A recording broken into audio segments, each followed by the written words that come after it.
Okay. Hello, everybody. My name is Jo Frachetti, and I am a developer advocate at Ably. If you've not heard of Ably, we are a platform which enables developers to stream real-time data.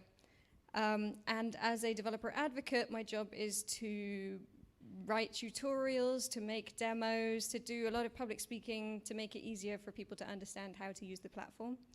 I've been a web developer for about 10 years, and I've worked in many different sectors, from startups to big organizations, from charities to agencies, the civil service, and I even tried to be self-employed for a while, but I'm not very good at charging people, so that didn't really work as a business model. I am also a coach and organizer at Code Bar London. And what I'm trying to get across with all of this information is that I spend a lot of my time talking to developers and to the people who work with them, so designers, product managers, from all levels of seniority and from many different walks of life. And through talking to these people, I've started to notice some trends, and these are trends in behaviors and in beliefs and in complaints amongst people who work in the tech industry. And so to illustrate some of these, I'd like to tell you a story about a friend of mine. Let's call her Mo. And while I tell you about Mo, I would like you to see if you recognize any of her behaviors in yourself. So Mo is a web developer. She's got a few years of experience under her belt, and she works on a team with other developers in a medium-sized organization. She went to uni, mostly because her teachers told her that she should, but she feels like maybe she chose the wrong course. But at the time, she was too afraid to swap courses midway. So instead, she graduated in a subject that she wasn't really that interested in. But once she graduated, she decided to completely reskill. She taught herself HTML and CSS with a view to becoming a web developer.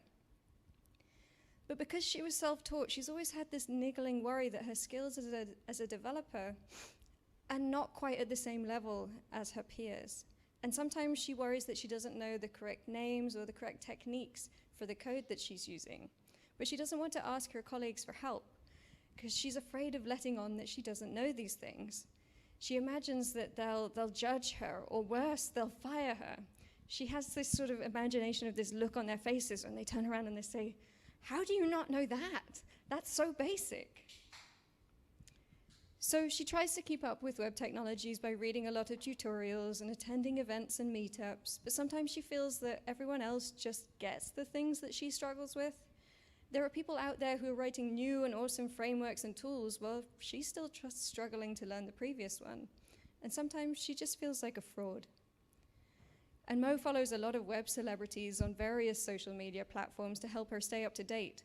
And she's always amazed at how the speakers at the events that she attends and these social media influencers are able to get done. They seem like they're creative geniuses. They never have to ask for help. They never get stuck. Their days just seem to have more hours than hers do. And they've all got side projects on the go. Now, Mo's got a few ideas for side projects, but she doesn't know how to get started on some of them, and others she just can't seem to finish.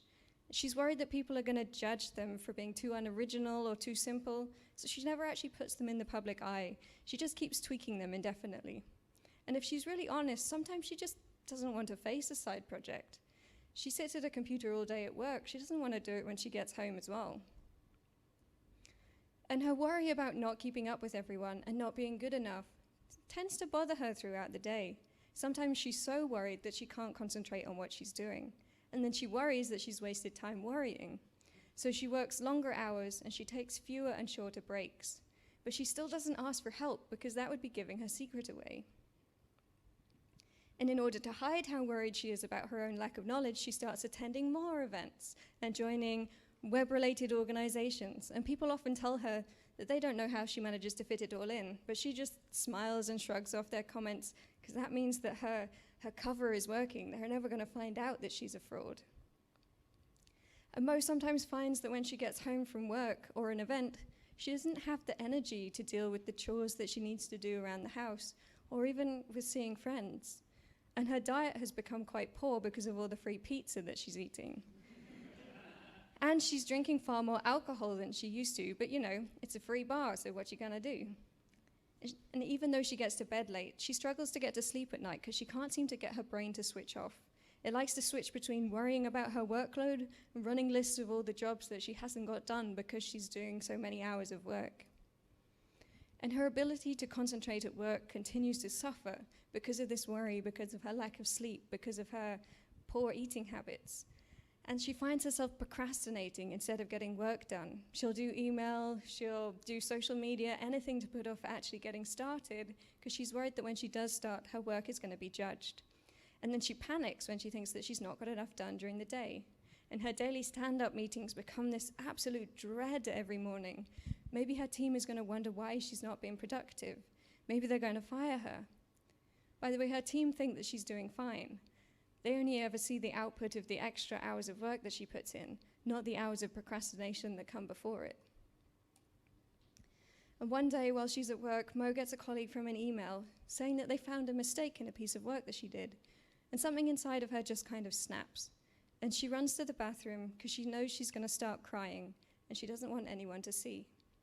She cries uncontrollably for an hour, and once she's done, she cleans up her face and goes back to her desk and pretends that nothing happened, because everyone else seems to be able to cope with their workload.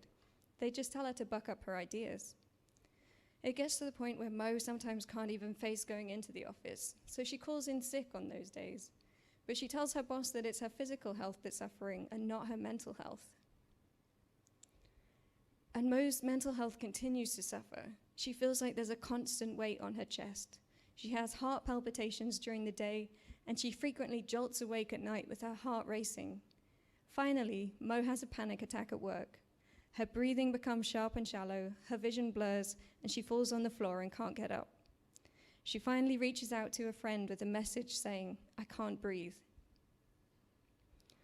Thankfully for Mo, her friend was able to talk her back into calmness and helped her to realize that she needed to start facing her fears and her anxieties.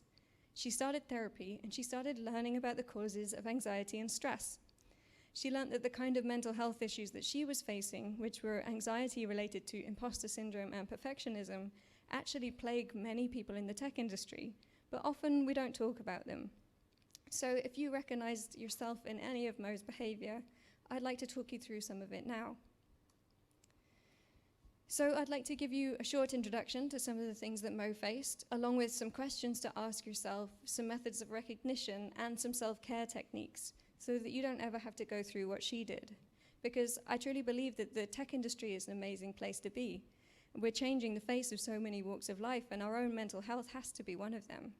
So let's get started. Let's talk about imposter syndrome. So you might have heard it called imposter phenomenon or imposter experience, but imposter syndrome describes the feeling that you haven't really earned your accomplishments, that by fraud or just dumb luck, you've ended up in the same place as others that you deem worthy, and you don't feel like you deserve to be there. And to call it a syndrome downplays how universal this feeling is. It's not a disease, it's not an abnormality, and it isn't necessarily tied to depression or anxiety, but it is prevalent in highly skilled and highly intelligent people, just like the people who like to work in the tech industry. So where do these feelings come from? People like yourselves who are skilled and intelligent tend to think that your colleagues are also skilled and intelligent, but this can sometimes cause you to judge yourself against others and to do so unfairly and harshly. This judgment can cause you to believe that you don't deserve the opportunities or the qualifications or the accolades that you've earned, or that in some way the skills that you've gathered aren't as praiseworthy as the skills of other people. And this can also be coupled by a belief that any qualifications or accolades you have earned aren't worthwhile anymore. Have you ever striven to achieve something only to feel like it came too easy? Or that someone maybe made a mistake in awarding it to you? Or that it isn't enough? It didn't bring you that feeling of completion that you were hoping for, and you have to start striving for the next thing and the next thing. Imposter syndrome doesn't let you feel any pride or joy in your achievements.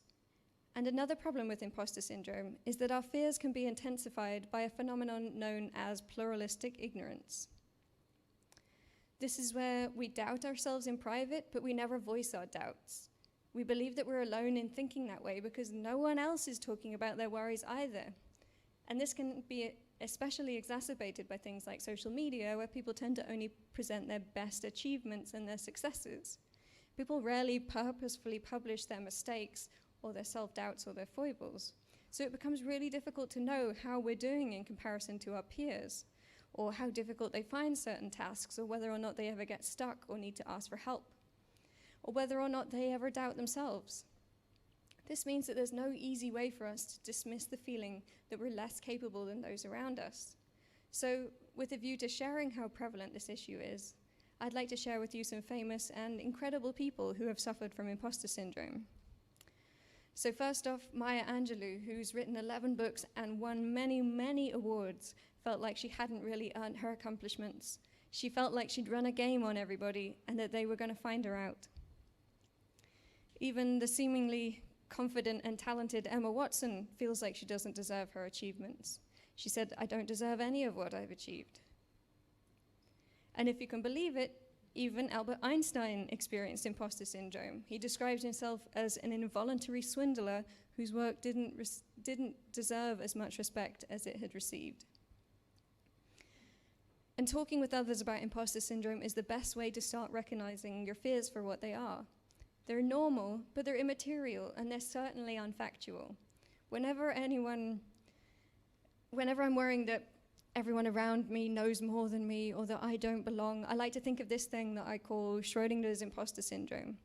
This is where I have convinced myself that all of my peers are far more intelligent and accomplished than I am, and I'm just some idiot who doesn't deserve to be around them. But somehow they are also so gullible and stupid that clever me has tricked them into thinking that I belong amongst them. Now, these two statements can't exist alongside each other and be true. My logic is fallible, and therefore, likely, so is my disbelief in myself. And we may never be able to banish imposter experience entirely, but we can have open and frank conversations with our peers, with our seniors, with our mentors and our friends, and build confidence that many people feel this way, and it doesn't mean that we have to give it any credit. So the second thing that I'd like to talk to you about is perfectionism. And when I was preparing for my first ever job interview for a tech job, I was given this piece of advice, which I'm sure all of you have heard. If an interviewer ever asks you what your weaknesses are, just tell them you're a perfectionist. Now, this particular piece of advice was given to me and countless others by my boss in my job at the time, and it's the kind of statement that makes eyes roll across the board. Everyone knows that it's a cop-out answer because you're not really revealing a weakness, right? Because employers want to hire perfectionists. Perfectionists do great work, right? They do perfect work. And it never occurred to me at the time, as I naively accepted this older and more experienced man's instruction, that I'd grow to learn the real truth behind this statement. Perfectionism in psychology is a personality trait characterized by a person striving for flawlessness and setting high performance standards, accompanied by critical self-evaluations and concerns regarding others' evaluations, says Wikipedia. Which sounds great. If I was an employer, I'd want to hire someone who strives for flawlessness, who sets high standards and cares about others' evaluations. They sound like a real achiever. However, perfectionism can often be a blocker to achievement. Imagine that you're constantly striving for perfection. Not greatness, not excellence, actual perfection. You can't help but set yourself up to fail. Achieving perfection is not something that happens to most projects. And perfectionists measure our own self-worth by how able we are to achieve this perfection, by how much we can accomplish. And if accomplishments aren't attained, we can be very harsh on ourselves. The trouble is that for perfectionists, our performance is intertwined with our sense of self. When we don't succeed, we don't just feel disappointment in how we did, we feel shame about who we are. And perfectionists often engage in this thing called catastrophic, or you might have heard it called black and white thinking, where everything becomes either perfect or terrible, and even things that most people would call great or good enough fall into the terrible category. An example could be fear of publishing a piece of work, because somebody might find an error in it. The idea of somebody finding an error becomes this end-of-world scenario that you can't even face, rather than something manageable that you could work through if and when it happens. And I was diagnosed as a perfectionist about 2 years ago, and for me it was a relief to finally have a name to put to the stress that I was feeling. Every time I made a mistake or had a mental block, I spiraled into this depression and a kind of decision paralysis where I couldn't decide how to move forwards, which made my mental block worse and it made my disgust with myself greater. One time, the anxiety that I felt over my failure to produce a perfect piece of work was so bad that it manifested into crippling neck pain, and the doctors had to put me on Valium to force me to actually take some time out. And the problem is that the tech industry and capitalism and our society as a whole love it when we strive for perfection. They want us to be constantly building better, faster things, be the most successful, earn the most money so that you can spend it on becoming even more successful. And tech employers often encourage the unhealthy belief that we should constantly be striving to work harder, create more, to learn everything, as if it is even possible to learn everything. And we start to feel guilt when we're not working, and we shame ourselves for taking breaks. We work on our sick days, and we answer our emails when we're on holiday. And perfectionist employees will pressure themselves into tiredness, into depression and burnout, all while continuing to turn in excellent work, never daring to ask for help, because that would be admitting that they can't do something, that they can't be perfect. And much like those with imposter syndrome, perfectionists often disregard their own accomplishments because they're not enough. As soon as something that they were working towards is achieved, it's instantly disregarded because it doesn't bring that perfect feeling that they were hoping for. So they immediately start working on the next thing and the next thing. And it's an unsustainable and unhappy way to work and will very quickly lead to overwork and burnout. So if you're not sure whether you've ever had perfectionist tendencies, I'd like to ask you a few questions to consider. And firstly, this is the one that got me. Would you consider yourself a perfectionist? Now, if you answer, as I did, something along the lines of, oh no, there's no way I'm good enough to be a perfectionist, then I'm afraid I've got some news for you. Have you ever felt like you can't start a project because you can't decide on how to start? Somehow figuring out the perfect way to start is a blocker to even getting started. Have you ever found yourself repeatedly scrolling through social media or watching reruns on Netflix or even tidying your house when you knew you should be getting started on a project? And perfectionists procrastinate when we don't know how to start or finish a project. Not working on the project means that it can never not be perfect because it's never going to be finished. Have you ever left a project unfinished because you couldn't get it exactly how you wanted it? It's just not quite perfect yet, so you're just going to keep adding bits and tweaking bits, but you're not quite ready to show it to anybody yet or get anyone's opinion on it. Have you ever felt afraid or ashamed about asking for help from a colleague or peer? Because maybe that'll show them that you don't know something or that you can't manage something. And perfect people know everything, right? Better just to try that 1,000th Google search than to turn to the person next to you and ask how to do the thing. So what can we do both as perfectionists and friends of perfectionists to make the tech industry a better, safer, and kinder place to be? So the first thing that you need to do is to give yourself time. Sometimes you just can't tackle a problem. It's okay, it doesn't mean that you'll never be able to tackle it. It just means that you can't do it right now. Give yourself some time out and don't let feelings of guilt or shame take over. Take a half-an-hour walk or even a whole day or two away from the problem, but schedule in a start time for when you're going to try and tackle it again in the future once you're feeling calmer. Set deadlines and goals and targets that are realistic. Either set them for yourself or ask someone to help set them with you.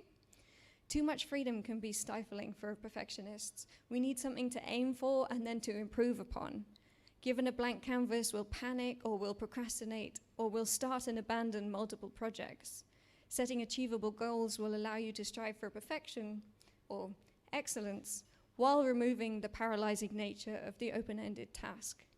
And setting schedules and deadlines means that at some point you will be encouraged to start the work that you're procrastinating on. Remember that perfect is the enemy of great. Perfectionism isn't about high standards, it's about unrealistic and unachievable standards. Getting something out is better than abandoning all of your hard work. And you'll likely be surprised that no one else will notice those imperfections that you thought were blockers. They'll probably think that your work is great.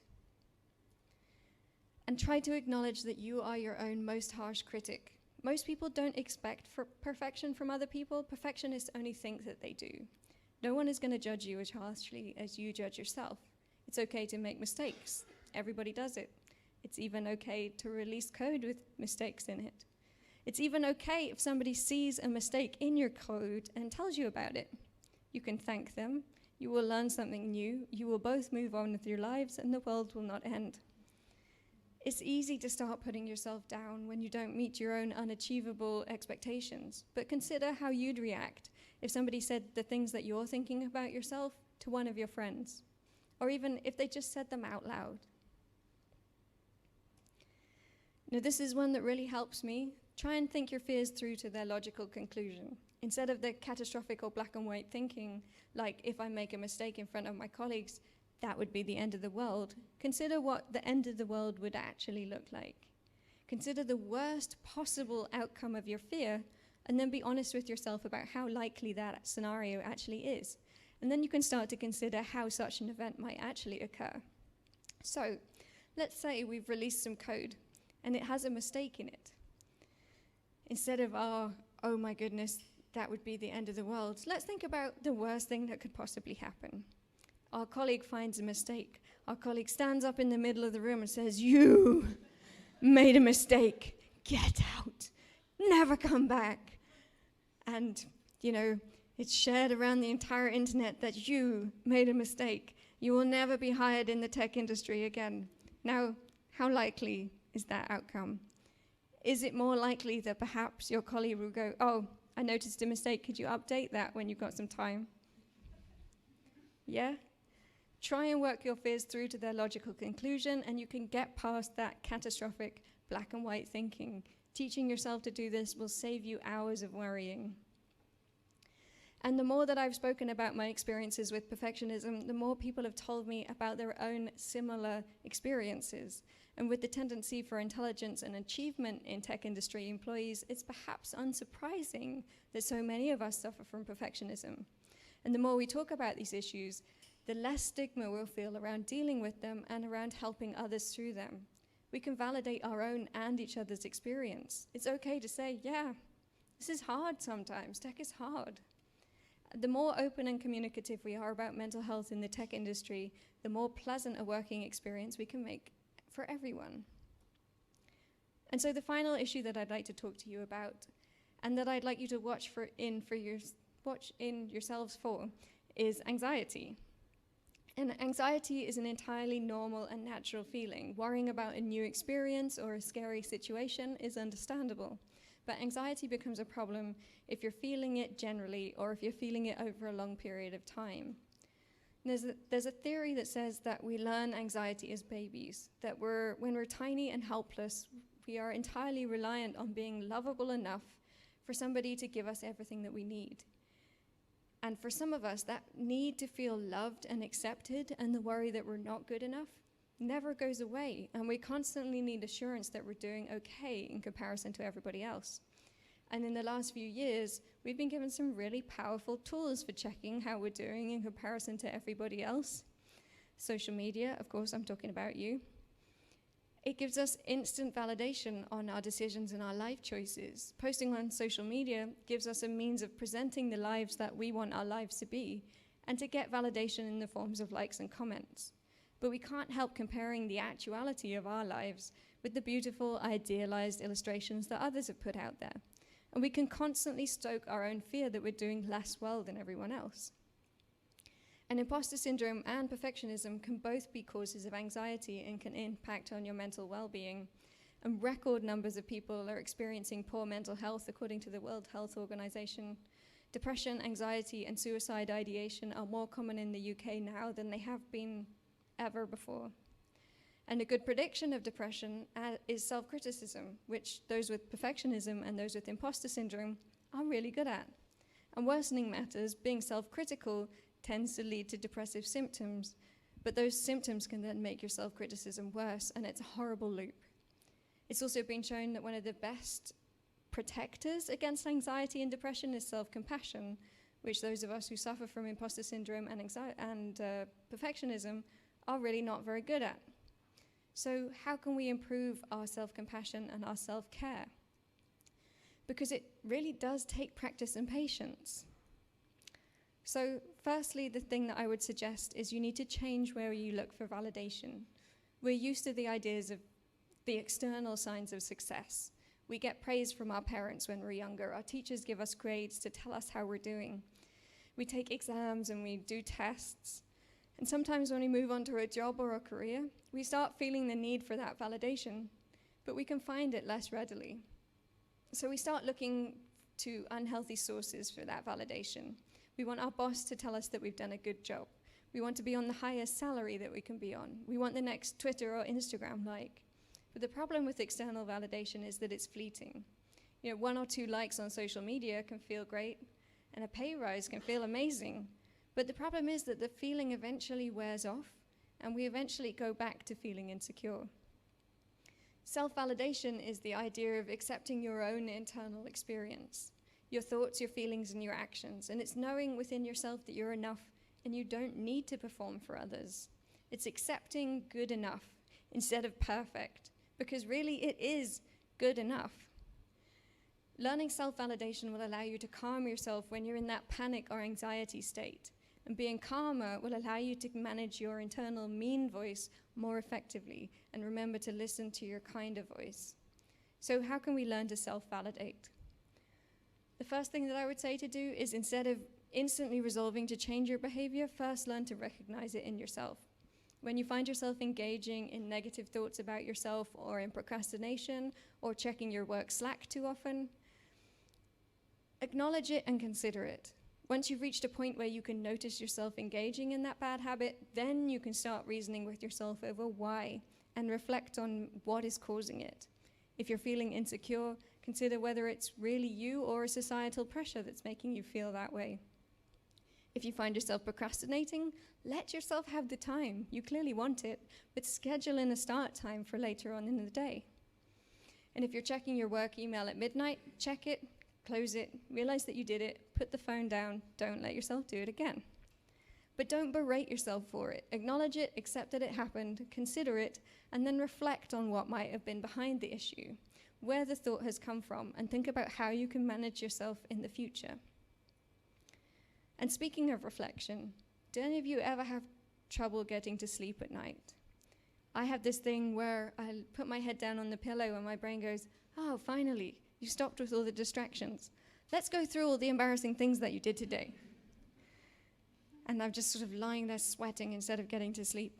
It turns out you can avoid that by spending some downtime either before bed or whenever suits you best, thinking about your day and how it went and how you felt about it. No phones, no screens, just you and your thoughts.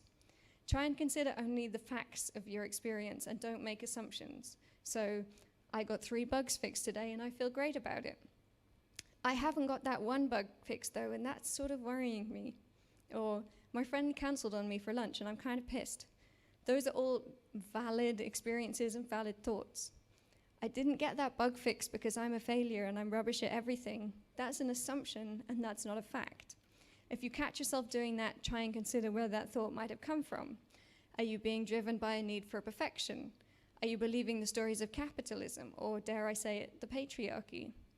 Accepting only the facts of your experience will help you to build trust in your own internal validation, and it'll help you to catch the bad habits quicker.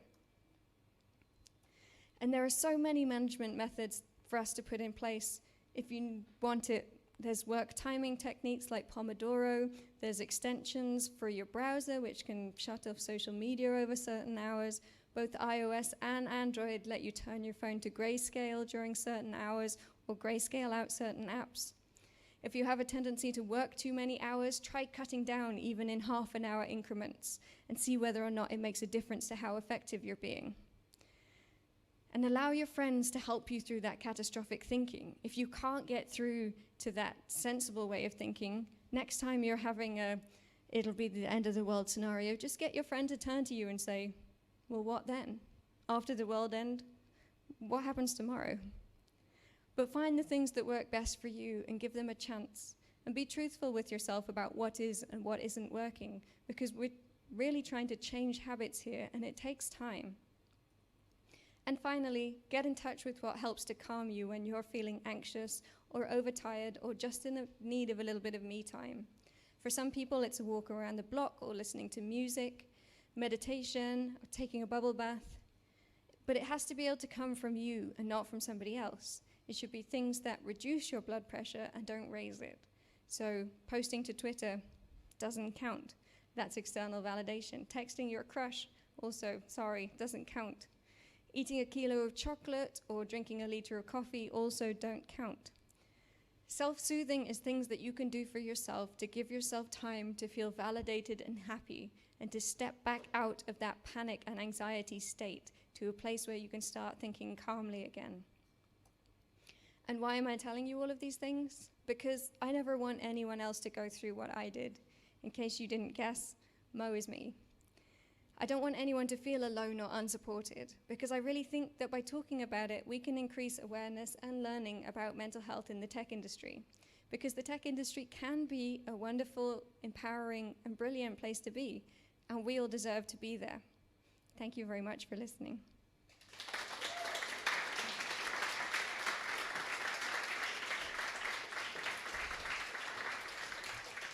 Also, we're hiring jobs.ably.io. We have a few minutes for Q&A if anyone has a question. Yeah? Oh, there's a mic. Hello, hello. Oh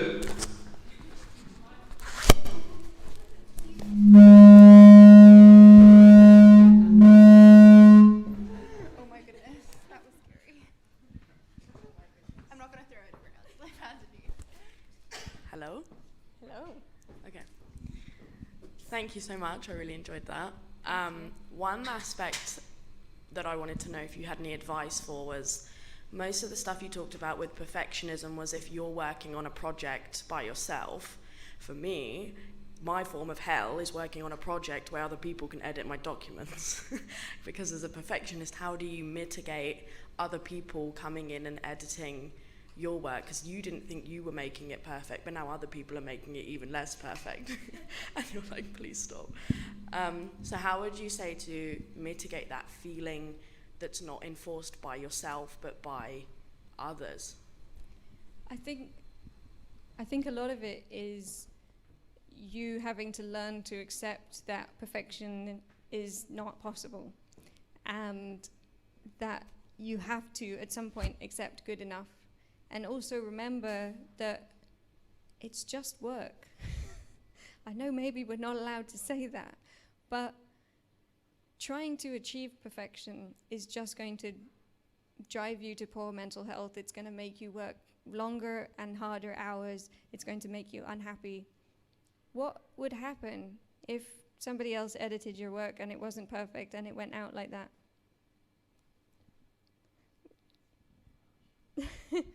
So you have to start accepting that every piece of work that you make isn't going to be perfect. But the truth is that most people aren't going to worry about it, and you shouldn't either. And instead of spending that extra time that you would going back and editing their work, go and get yourself a really lovely cup of tea and sit and enjoy it.